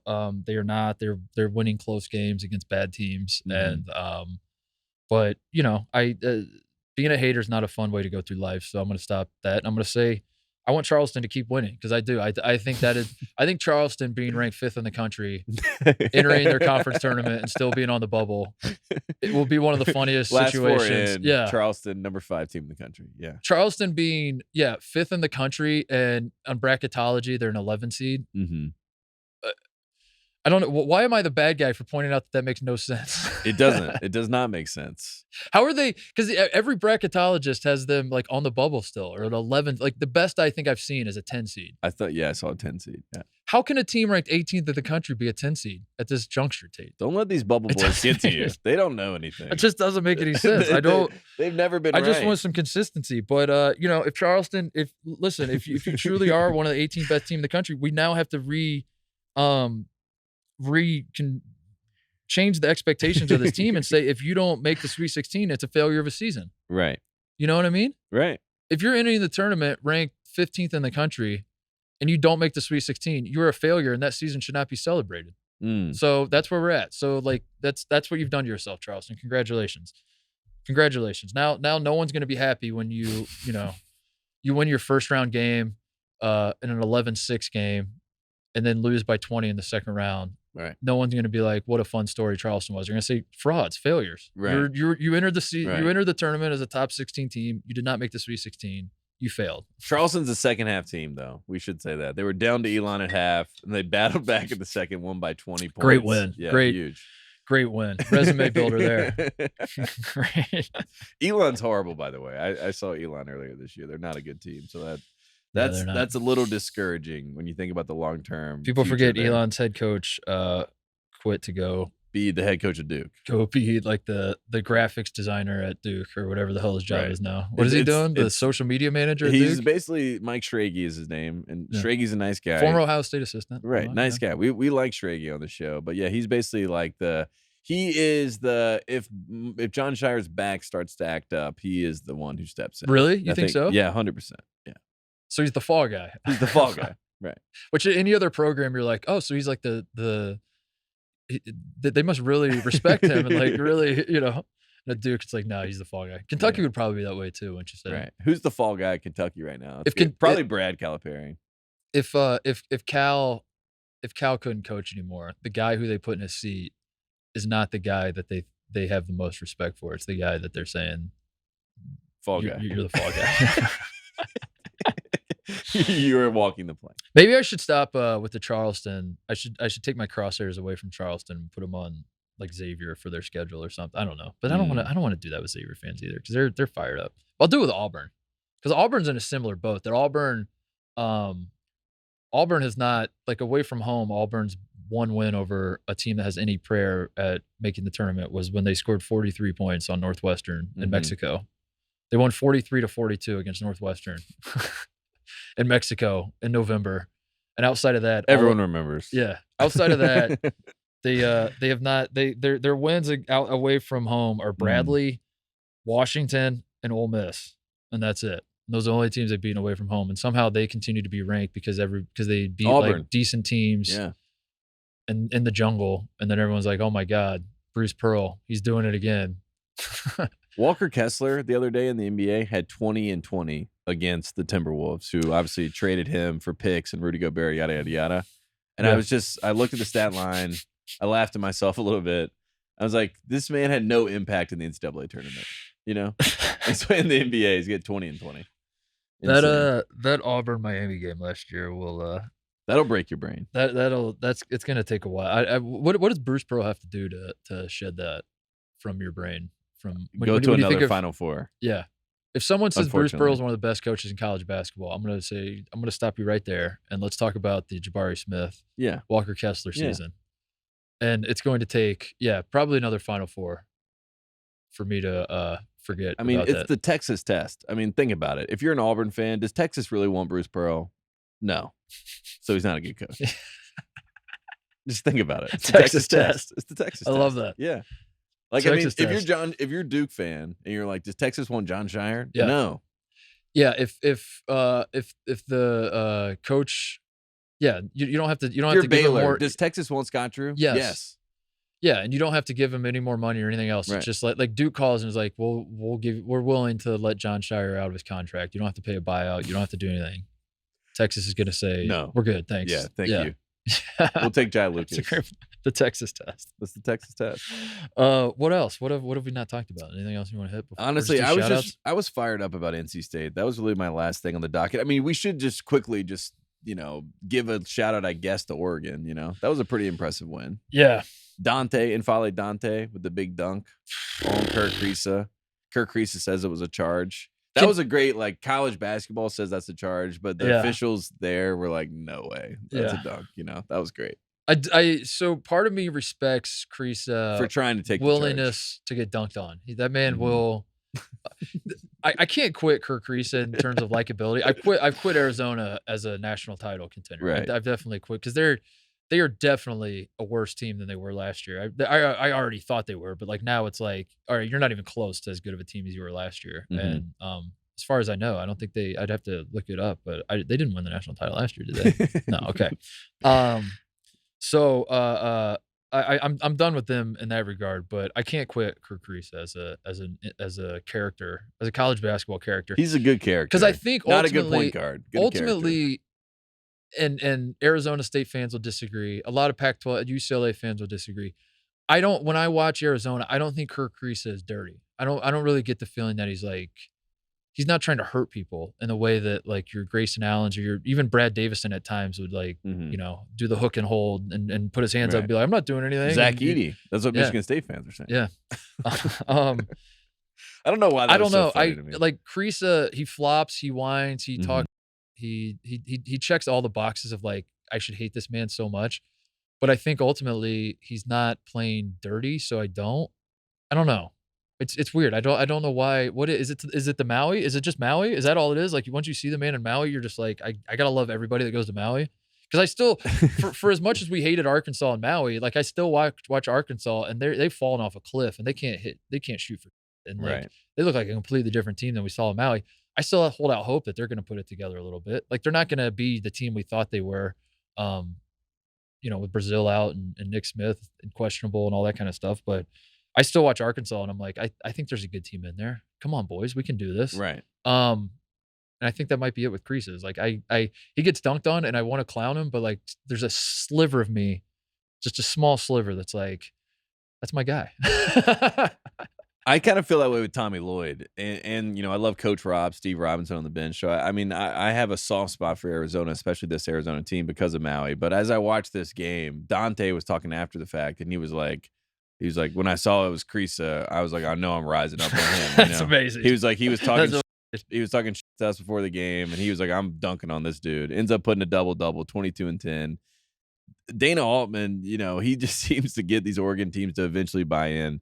I liked some of the talent on Oregon in this game, and I know it was one game. It was probably more of a blip than a bomb. They're not making the tournament unless they win the Pac-12 tournament, but they could win the Pac-12 tournament. That was my takeaway in this game. I was like, UCLA is by far the best team in the Pac-12, but I could see Oregon winning the tournament. I don't know. It just threw me off because Arizona's best point guard is Tubelis, and Tubelis, of course, is not a point guard. Just one time I want to see Arizona lose a game, and Kerr Kriisa had like 22 points and 6 assists, but everyone else played like. Right. Instead, you can set your clock to it. When Arizona, I guess that's not what the phrase would be. Bad use of that phrase. But if you never watch Arizona basketball and you just follow their scores, when you see Arizona lose a game, go look at the box score, and I can just about guarantee that Kerr Kriisa was like 2 for 15. Right. And didn't stop shooting. That's the other part. He's never like 1 for 3.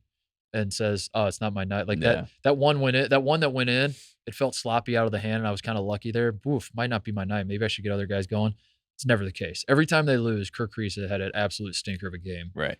And I would just wish that wasn't the case with this team. Me too. And I think if Tommy Lloyd had to do it without the impact on the team, because I think Kriisa is one of the most lovable, affable people on the team, and he's a part of the culture of that team. But if they started Boswell and brought Kriisa off the bench as the 6th man, I think that would be a big move, and I think it would help them.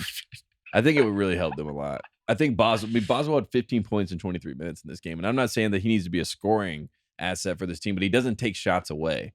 Kerr, as you and I both know, wants to take that 3. He wants to fake like he's going to use the ball screen and then cross over and take a deep 3. That's what he wants to do every single possession. Every single possession. And we watch it and we say, this can't be how the offense runs when you have these 2 bigs.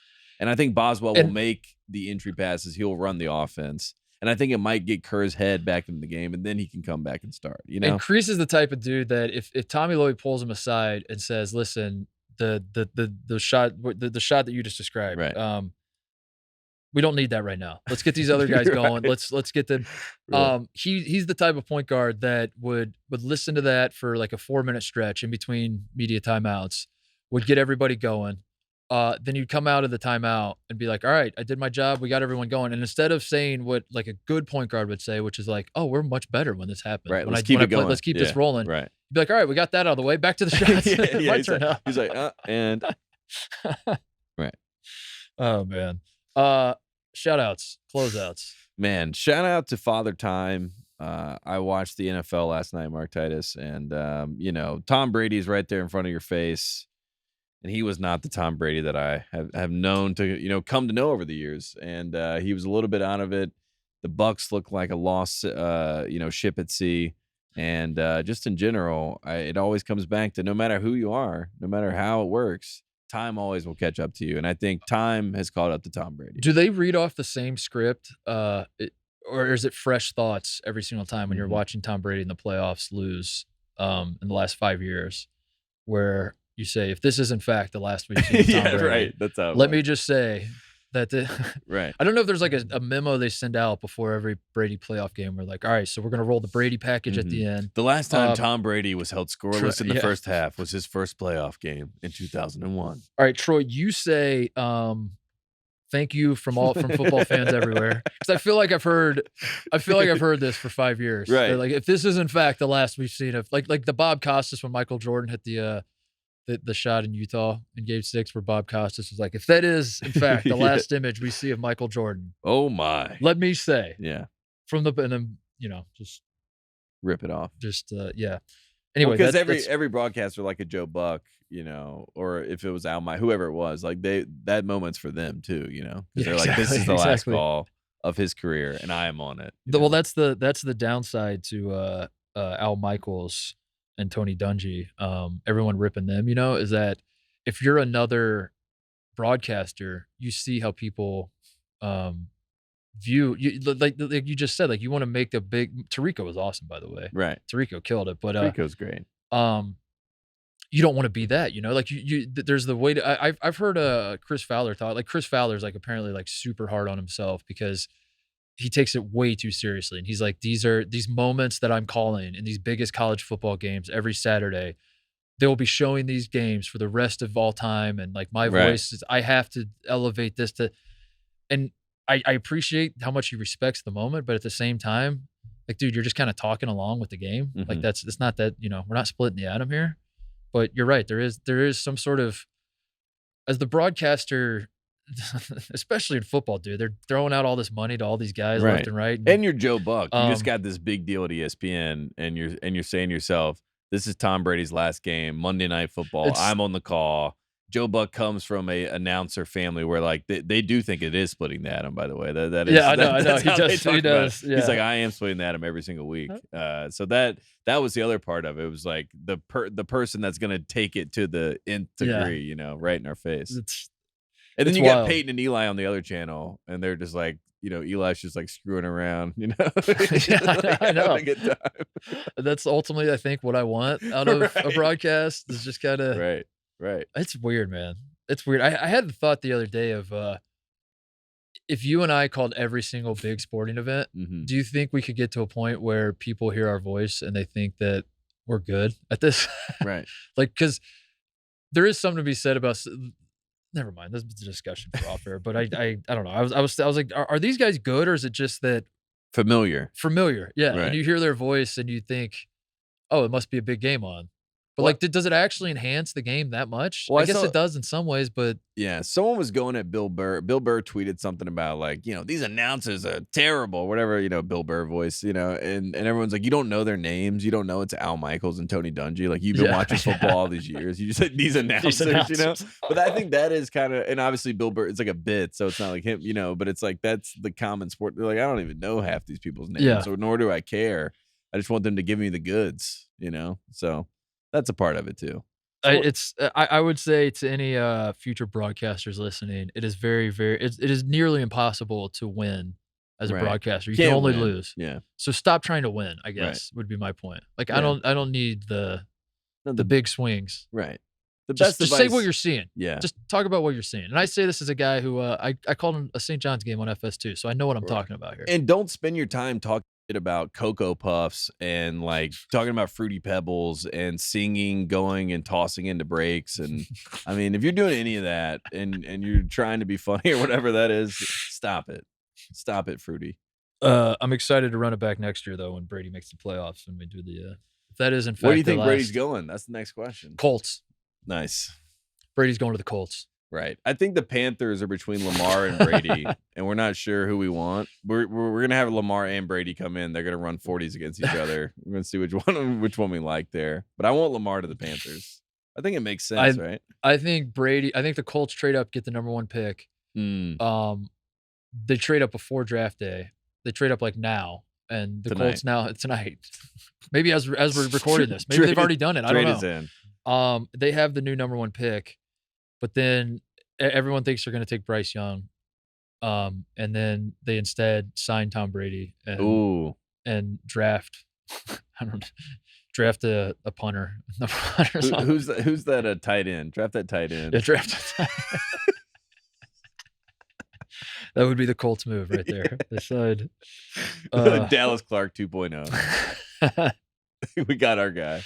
LeBron though is killing it. Father time, dude. What about LeBron?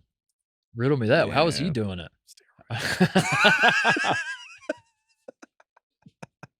How was LeBron? Did you see LeBron called a girl at his son's high school on Instagram. He had a big game. A Sierra Canyon girls basketball player had like a monster game. Right. And LeBron puts on his Instagram story, Hermathy is what he called her. I'm not kidding. Hermathy. Man. LeBron is not Himothy. I get it. Hermathy. Oh man. Or is he calling her Herm Edwards? Is that what he's saying? Like, he should have called her Persephone. Like Persephone. That should have been it. Persephone. That would have been it. He's got to get like a little writing team behind him, you know?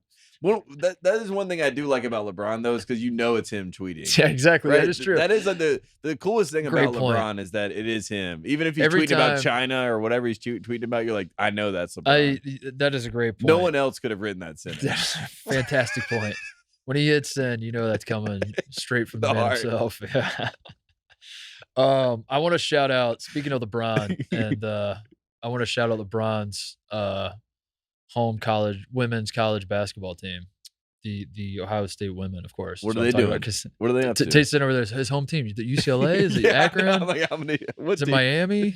Is it the number 2 rank now? Because the Stanford women, I believe, were number 2. Just lost to USC. Is it? I think maybe USC.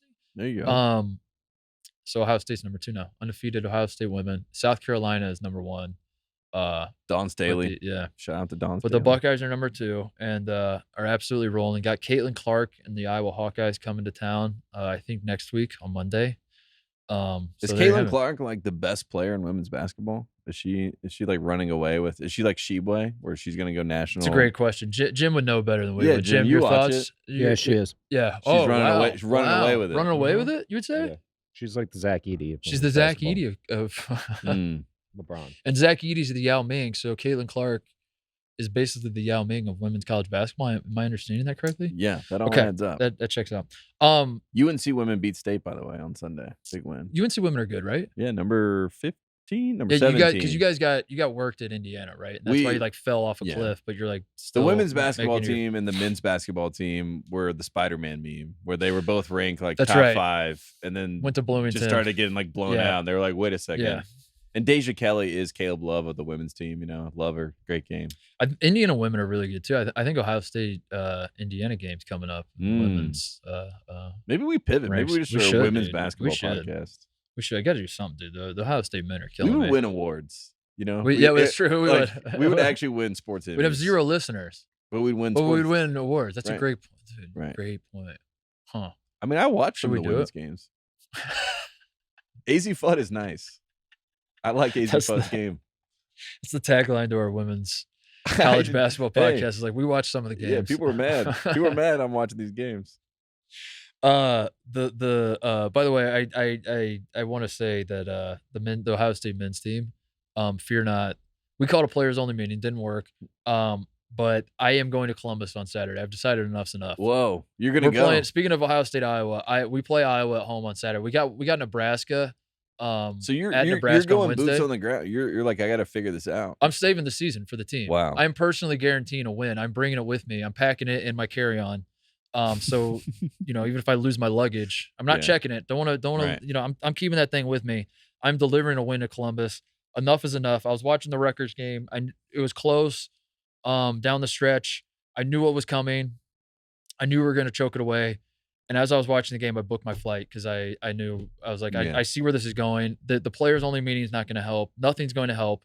I have to go to Columbus and deliver a win to the boys. So I'm doing that. So I just wanted to, and I'm flying in Friday and flying back Sunday. I'm going literally just for the one game. Like I'm done around with this team. I'm going to sit them down. I'm going to turn all the cameras off. Fox is going to have a bunch of cameras in the locker room. So turn those cameras off.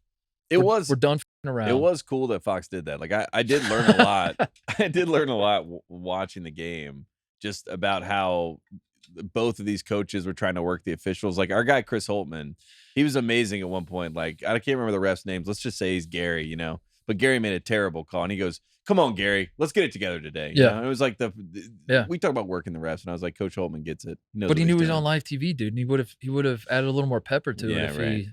And to his team, there's a lot more pepper that he had ready. I know. And he did not know. So and I've seen enough. I'm going to Columbus to I'm not kidding, dude. That's where I'm at. I was like, I was dumb enough to think that I'm gonna go and I'm gonna save the season. So there you go. You need me to record a voice memo because again, Ohio State, I am invested. They are our best win, North Carolina's best win of the season. Yeah. So I'm There are a lot of invested teams' as well. best win. Right. And I'm like, I need you guys to get it together, you know? We're turning into the Florida where everyone's like, we have a great resume. We beat Ohio State. Yeah. And it's Michigan's like that too. Michigan is a Kentucky little bit like and Carolina are like Michigan. Huge win over Michigan. Yeah, Michigan's like, we've left every game. Every Q1 team we've played, we've lost. I kind of like Michigan. They'll get it together. Yeah, so there you have it. Spoiler alert, we're beating Iowa. We're beating Iowa on Saturday. I'm guaranteeing a win. What else? Shout out to speaking of Rutgers, Ace Bailey, 5-star, committed to Rutgers. That's the thing about Rutgers. Like biggest recruit ever, right? I'm watching my team to lose to Rutgers, and Rutgers is one of the best teams in the Big Ten. Very deserved. The program, it's not just a fluke. The program has been on the rise. This will be their 3rd tournament in a row. Should be 4th because they were going to go to the 2020 tournament, weren't they? Right. They were. It's very well deserved their place in the Big Ten at this point. But it is interesting how like no Big Ten fans hate them. Like it's every like I'm watching Ohio State choke a much needed game away on the road in overtime. And part of me is like, man, good for Rutgers, you know? Right. Like this is a fun, like Peichel's awesome. They land a 5-star recruit.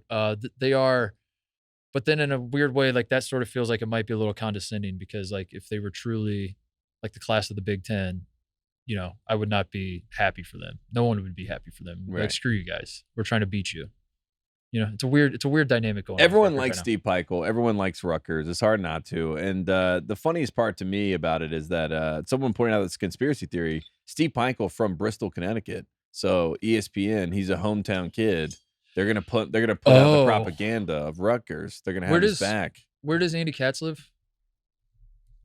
Hartford. Connecticut. He lives in Connecticut, doesn't he? I think so. I'm pretty sure he's a Connecticut guy. Right. Because didn't he tell it, like when we asked him what he's up to, we had him on the summer and we asked him what he's up to. He's like, I'm paddleboarding in Connecticut and playing pickleball, or was it tennis? Tennis. He's tennis. He's tennis guy. He actually got offended, right? When we were like, you play pickleball, and he was like, I'm an athlete. I play tennis. And I respect that. I would watch that YouTube series of Andy Katz going to parks to play tennis and he can't find anybody to play with because everyone's on the pickleball courts. And he's just screaming at the heavens, serving like Andy Roddick, like 100 miles per hour. And he's trying the man who saved tennis and starring Andy Katz. Yeah, but he's a big Rutgers guy though, and he knew. Yeah, maybe he's in on it. Also, the commit that you said was Ace Bailey. The Ace is his nickname. His real name has air in it. It's like Aerialist or something like that. So he should be Air Bailey. Yeah, Air Bailey. Or Ace. I need to be on these marketing teams. Like before they get announced what they're going to go by, what their name is, you know? Like kind of like Mike to Michael. You know, that was a genius move. The idea of LeBron taking the Facebook, make it just Facebook. You know? The idea of LeBron paying you to write tweets for him and I'm in. captions. I'm in. That's a great move. And I know how LeBron works because when LeBron wants emphasis, he capitalizes the word. Like, you know, I already kind of know some of his tropes. Like that's like when he's like energy, effort, you know, these are capitalized. These are things he wants to point out. Remember he was tweeting about the officials, you know, he was like, he's like, these officials are basically ruining basketball. Yes. Anyways, go Lakers. Let's go squad. Let's go squad. Let's keep working. Shout out Illinois. They're rolling. Love it. We speak your name. Love it. Creighton, you said big win over Providence. We see you, Creighton. We never stop seeing you. Yeah. Creighton, just win big, you know? Just blow some people out. Oh, my final shout out. I was in Colorado this weekend. I went to the National Western Stock Show. Actually, I saw that on Instagram. One of the big maybe the biggest rodeo in the country. Right. One of the big rodeos. It's been going on for like over 100 years. Do you think Texas people look at that and they say our culture is not your costume? Dude, I rodeo Denver Broncos, I'm dude. Kidding, yeah. They're called the Broncos. I think that gives they have. If your football team is named after a rodeo, they're Southwestern Conference. They can do it. Yeah. So it's like one of the greatest rodeo. I don't know. I didn't really know much about it, but I was in Denver and someone's like, "You want to go?" And I was like, "Sure." And so I packed my my Tex Titus outfit that I got when Jim and I were doing the college football tours, and we went to Austin and College Station. Had my cowboy hat on, had my bolo tie. How'd it feel? The bolo tie is actually a Texas bolo tie, so I felt a little culture. Yeah, costume. a little bit. But anyway, I wanted to shout it out because I've been to a few rodeos in my life. I've been to probably 5 to 10, somewhere in there. It has been a very long time since I've been to one. And I completely forgot, Tate, about the mutton busting is what it's called. The Yeah. The hubba what? So it's the full gamut of rodeo. We had some bareback bronc riding. We had some bull riding. We had the deal where they let the little calf go, and then you have to catch them and then jump off your horse and tie them up, and then they always like tie them up and show their hands real quick, like they're getting shot at. Right, right. They had that. They had the tag team deal where like one guy does the horns of the calf, and then the other guy does the back legs, and then they just basically pull the ropes tight and like break the calf's neck, and then everyone claps. That one was gruesome. That one was the one I was like, I don't know if we need this. I'm not much of a bleeding heart, but at a certain point, you see it. We could get that one out of the games. The most gnarly one though is the you jump off your horse onto the calf and bring it to the ground. Right, that's the wrestling move. The wrestling one, that was sick. So they had all of these. By far the biggest hit of the night is the mutton busting, which they do at like most rodeos. But I think someone told me this particular rodeo invented it. The National Western Stock Show invented it. They bring sheep out, just normal sheep. Oh man.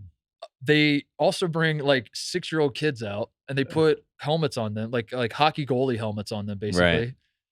They then position, they hold the sheep still. They position the kid onto the sheep, and they say, hold on for dear life. And then they slap the sheep on the ass and let it run. And these kids are bear hugging sheep. And I'm watching this, and I'm like cackling, laughing, and I'm saying to myself, this has to be a halftime show. Like this, get Red Panda out Red of here. Panda, this is their nightmare. Yeah, you're done. This is the halftime show of the future. Is kids riding sheep. What are the sheep? The sheep are bucking, like they're kicking. No, they're not bucking. They're just like kind of running. Okay. Because they're like they're like, probably traumatized. Yeah, they're like, am I getting attacked? There was one that went though. There was one sheep that was it reminded me of Moses because he just straight up did not care. Like they slap him on the ass and he just like starts slowly walking, and this kid is grabbing for dear life.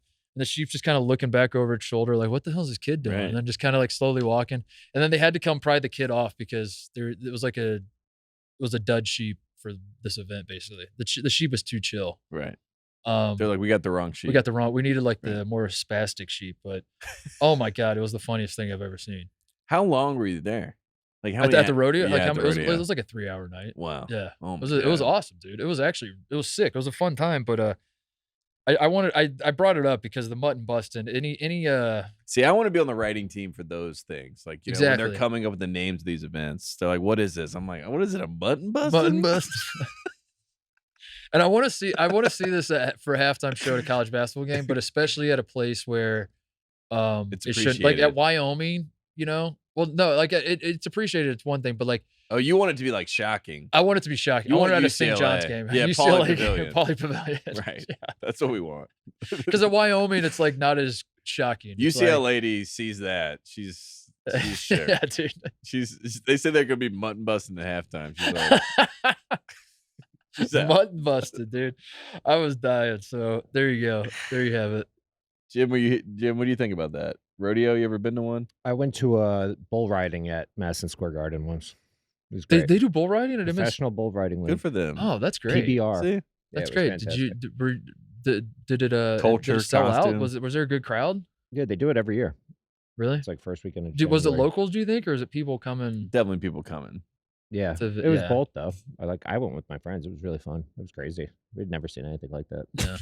These New Yorkers Yeah, these are- smoking cigarettes. Look at that. And by anything like that, you mean like animals?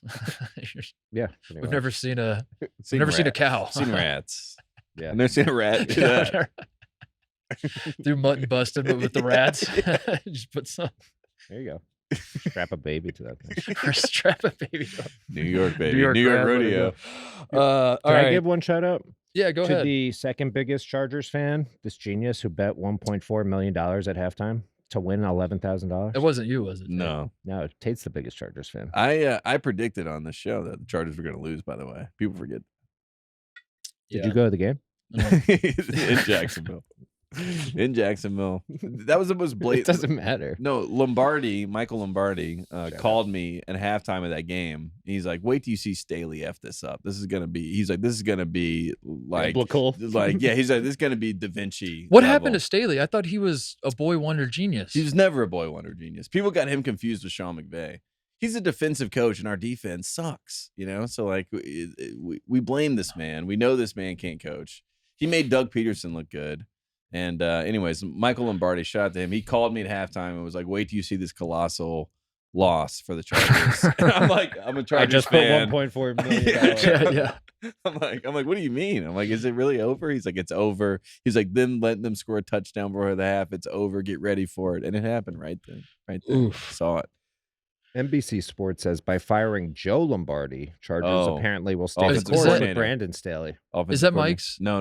Mick Lombardi. Mick is. Joe is not. Joe is not. Well, I mean, they may related? be down the line, but no, not related. Mick Lombardi, the OC of future Tom Brady with the Raiders, is Lombardi's son. There you go. Go Raiders. Yeah. Good shout out, Jim. Yep. Yeah. Sorry about your Chargers, man. It's tough. You're gonna renew next year? Yeah, I'm already. You got to locked send in. a message, dude. I'm when are you gonna already send a locked- message? I'm already locked in. Dude, No, you should protest and only go to one game. Have you used instead your of two voice this with the year. organization? Yeah, You should send a letter and say. I wrote on the message boards after the game. I was just like, Oh, really? My favorite like season ticket / booster letters are ones where you're not even demanding anything. Like it's not like fire Staley. It's just you just write in. And you're like, as a longtime season ticket holder, I'm Right. disappointed. Right. Signed tape for and I that's couldn't it. even. And I you couldn't just- even write. I was so disappointed. Yeah. Okay, you should say you knew this was going to happen, and that's why you never went to any of the games. Yeah. Right. I mean, it's There you true. As predicted on the show, I knew It's it was going to tough, happen. All right, we made the show long enough. Fun games tonight, especially in the Big 12. Right. We'll be watching those. We'll be back Thursday. We doing a show Thursday morning? Yep. Internet? Thursday morning. Are we having Fanta on, by the way? I was talking to Jim Fanta about is it. We didn't- down. Fanta's in? Yeah, he texted me. He's been Because doing, Fanta signed on at Fox. and he's not been doing and he- any content with us. He's done zero content with us. right, And and we are here at Fox. yeah, and I decided enough was enough, and we need to do something about it. So let's have Fanta on Thursday. That'll be fun, right? Deal. Sign me up. See you guys.